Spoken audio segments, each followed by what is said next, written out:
आज आम चतुर्थ स्तंभ गणमाध्यम मध्य स्तब्ध हो रही जाइए। आउ केते दिन पर्यंत आम नारी समाज एमिति निर्यातनार शिकार हेउथिबो। आईसीसी रिपोर्ट रे कहा जायछि जे सही समीर साहू विरुद्ध रे सही कॉलेजर छात्र छात्री माने कौनसी चरित्रगत आक्षेप करू नाहंती।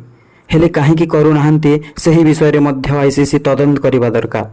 जदि समीर साहू विषय रे सही कॉलेजर छात्र छात्री माने चरित्रगत आक्षेप करिवे तेबे तांको जीवन सहित कौन हेबो काले तांको सही कॉलेज रु बाहर न करि दियंतु सेथिपाई सही समस्ते भयभीत हो जाउछंती।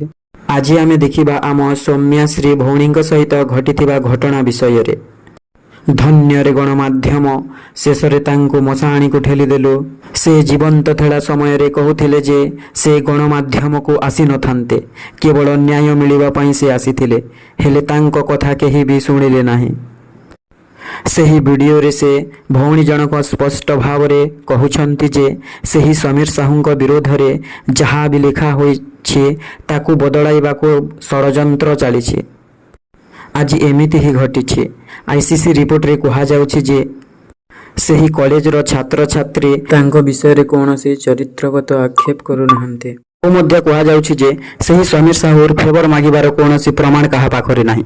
सही समीर साहू फेवर कौन समस्त को बसैकी मागी था कि कहूच किसी प्रमाण नाही। यह केमिति कथा। आम भौणी जनक जीवंत थिला बेले स्पष्ट भाव रे कहिसंती गणमाध्यम रे जदि वीडियो न होइथांता तेबे कौन होइथांता।